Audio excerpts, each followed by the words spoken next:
How's it going, guys? Shape here, and welcome to the channel.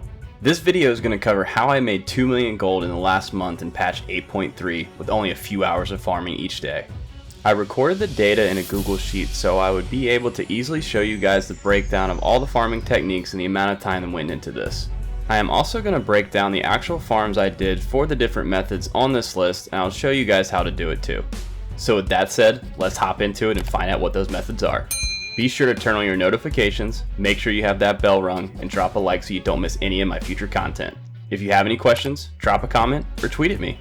Also, be sure to drop a comment on what your favorite gold farm is. First off, I wanted to show you guys the breakdown of my gold earned over the last month.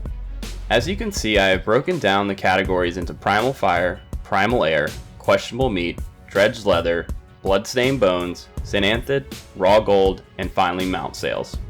Over the last month, I have sold 84 Primal Fires, 118 Primal Airs, 14,400 Questionable Meats, 65,809 Dredged Leathers, 32,354 Bloodstained Bones, 990 Xenanthid, and 10 Mounts. These sales, plus the 362,900 raw gold, totaled out to 2,229,363 gold. The bulk of the auction house gold came from the skinning farms because I determined that when I started this a month ago that these farms were going to be the most consistent on the auction house from what I had previously observed. Now, I broke down the average price I was selling everything at, and I mentioned the high and the low prices that my auction sold for. I'm going to be referring to the averages going forward so it can be more realistic to what you can expect instead of my actual profit. Also, the reason I did this is to show you how I established what the lowest I was going to take for a set item and wouldn't sell it unless I met those qualifications. I would recommend that you guys do this as well, because if you start selling items for whatever the auction house price is, then your gold per hour is going to start dropping a lot, and we definitely don't want that. Just stick the items in your bank and check the auction house once or twice a day at different times to see if the price is above your minimum, and if it is, start posting everything. This will definitely flood the auction house, but if you get lucky and sell all of your stock, then you will be golden. Worst case, they don't sell for what you want and you can try again later. A lot of players will try and manipulate the auction house and buy out all the stock and repost it for a higher price. This is the ideal situation you're looking for, so if you notice that the auction house prices are increased by a large amount, then post your items for a good margin under that price and see if you can get that flipper to bite.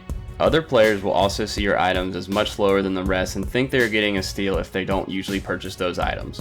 For instance, I sold my Dredged Leather over the last month for right under 6.5 gold per on average. Over the last month or so, the price has really gone down on Dredged Leather except for a few cases. That average price is way under the highest price I sold it for, and this was one of the cases where someone was buying out the auction house and trying to control that market. I was able to sell over 5,000 Dredged Leathers that I was sitting on because they were below the minimum I had set on the auction house. In a matter of minutes, I sold all of it because someone was trying to control the market, and I sold it between 14 to 20 gold per leather. This usually happens every week or so to a lot of the highly farmed materials, so definitely be on the lookout for these cases. I'm going to go over the items I didn't focus too much time on and get that out of the way, and also explain the reasons behind that. First off, Xenanthid is great if you're able to farm a large amount of it at a time and sell it for a good price. The only problem is that it is late in the expansion and flasks aren't going for what they used to, meaning that the materials for those flasks are also down in price. This, combined with the overwhelmingly large problem with multi-boxers, turned me away from this method for my purposes, as I was seeing better return for my time on other items. I still will occasionally farm some when the prices are on the higher end, but overall I would say just let the multi-boxers crash the market at this point. With that being said, I did a total of an hour and a half to this method and sold for an average profit of right under 19,000 gold. The primal farms that I included on the list are both extremely slow sellers as they are tied to transmog items. If the transmog items aren't selling, then the materials aren't selling either. That is why I chose not to put too much effort and focus on these and just kind of let them sit on the auction house when I saw them selling for above my minimum price.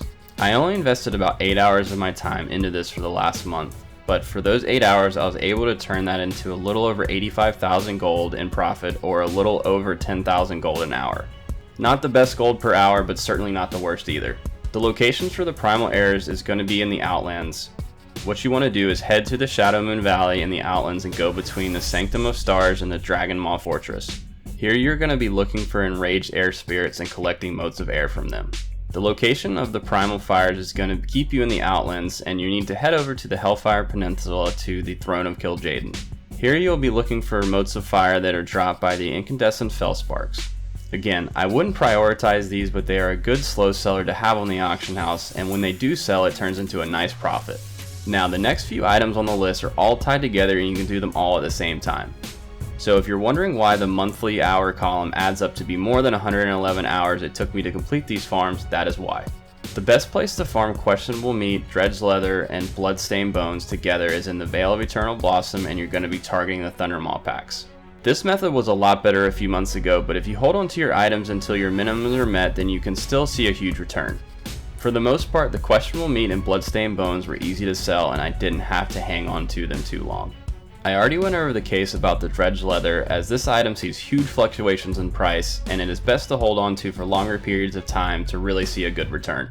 For the 38 hours of time invested in this method, I was able to yield an average profit of 868,483 gold, or roughly a little over 22,000 gold an hour.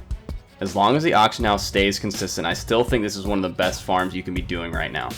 Now, you might ask yourself, what if the auction house doesn't stay around the same and we continue to see the price drops?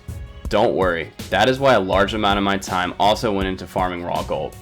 Now, I released another video recently that focused on best rates to farm raw gold out of, and if you guys are interested, here's a link to that video. The methods that I used to make the 362,900 gold from raw gold were the ones I mentioned in the video, and also the gold I was getting from some of the 2x4 farms, the warp quests when the 2,000 gold was up for completing a zone, and finally the dungeon farms.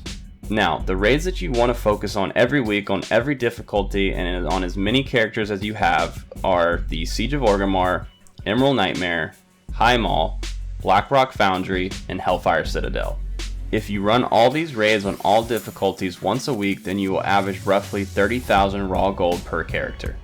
Now, that's only the raw gold side of things, so if you get lucky with any of the transmog pieces or the pets, then you can really add on to that. If you have a Skinner and Leatherworker, then I suggest you stick with the Atal Dazar farm for the dungeons. You can get enough materials to create roughly 130 of the fist weapons every 30 minutes or 10 lockouts of the dungeon and turn that into around 15,000 gold per hour invested. If you didn't have a Skinner or a Leatherworker, then I would stick with Skyreach or Iron Docks as alternatives that aren't dependent on professions. However, I would highly suggest investing the time into these professions, as neither of them are expensive or time consuming to level. If you guys want to learn more about the best dungeons to farm gold for, then I suggest you watch this video. The last item on my list was mount sales. I was originally doing a lot of the 2x4 farms in Stormsong and Vol'dun, but turned away from these recently as, to be quite honest, I got tired of doing them. Just sitting there killing the same mob over and over or going to try to hyper spawn mobs just wasn't for me. Also, if you are joining random groups, this method's success depends on how competent that group is. If they don't know what they're doing or you're not doing the hyper spawn correctly, then you'll be wasting your time. If you guys have a group of friends that is doing this as well, then it's still a good method, as if you get one of the mounts to drop, then you're looking at anywhere from 50,000 gold to 450,000 gold for the mounts that drop from these. You will also be averaging around 5,000 gold in raw gold just from all the greens and junk you accumulate. With that being said, I have been selling quite a few of the Violet Sands mounts recently, as the price is at my minimum or more now. I have sold 4 of these mounts in the last week from 60,000 to 65,000 gold. That is a pretty good profit margin if you farm out all the rest of the mats it takes to get them out. The mats themselves maybe take an hour and a half to 2 hours to farm them all out, and so it's definitely worth your time just to do that unless the materials are selling dirt cheap on your auction house. Now, if you guys are an alchemist and don't have the mount recipe, then here's another video of mine that I will walk you through the fastest way to obtain that recipe. Overall, with all the methods listed on my list, you can pick and choose which ones you would like to prioritize so you too can make the 2 million gold or more in a month with only farming for a few hours a day. I would probably focus more on the raw gold side of things if I had to do it again, because you might be able to make even more gold that way if you put more time into that, and especially if the auction house prices continue to drop. Well, there you have it, guys. My methods on how I made over 2 million gold in a month in patch 8.3. I hope you guys enjoyed, and don't forget to let me know any gold farms you're currently doing that are successful. Please drop a like if you enjoyed the video to show some love for the channel, and I'll catch you guys next time.